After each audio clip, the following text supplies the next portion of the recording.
Hi there, this is Aditya Kharadkar and welcome back to the Brainstorm Codings. In this video, I want to talk to you about the continue statement, which is again one of the loop control statements we have in Golang. So before this, I told you about the break statement. And now what's the difference between the break statement and the continue statement, as they both are they both are the loop control statements. So we use the break statement to terminate the for loop. So whenever the break statement is encountered, the for loop gets terminated. And whenever we use the continue statement, and if the continue statement is encountered, then the for loop just skips the current iteration and it goes to the next iteration. So let me show you how to use the continue keyword first, and then I will show you the result and you will get to know what I'm talking to about. So instead of using this break keyword, we will use the continue keyword. And let's not iterate from 1 to 100, let's iterate from 1 to 10. And this time I want to have condition for the number 7 or the number 5. And if I run this code, now here you can see we have 1, 2, 3, 4, and then we have 6. We don't have 5. Now why this happened? Now, as I said, whenever the continue statement is encountered, it just skips the current iteration and it prints the before and the after result.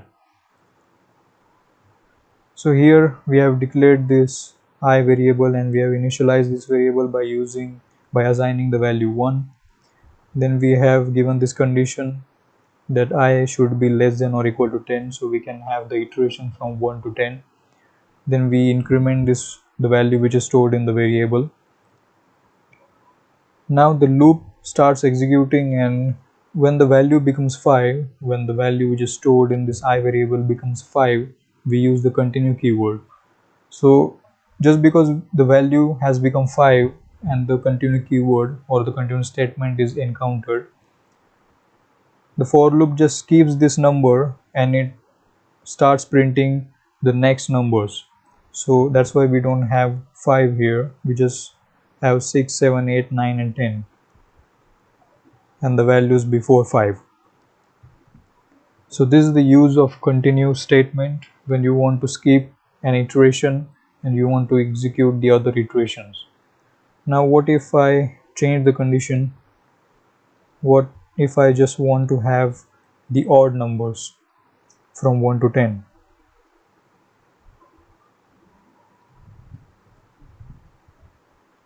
So the remainder should not be equal to 0 if I divide it by 2. So let's run this code, and we can see, well, I've given the wrong condition. Now we don't have the odd values, we have the even values. So we have 2, 4, 6, 8 and 10. Now the loop has skipped all the odd values, and if I make it equal to 0, then I run this code, then we will have the odd values, and we have 1, 3, 5, 7 and 9. So the loop has skipped all the even values.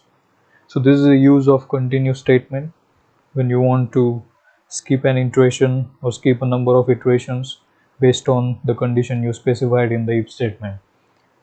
So that's all about the continue statement. Thank you so much for watching. Don't forget to subscribe, and we'll see you in the next one.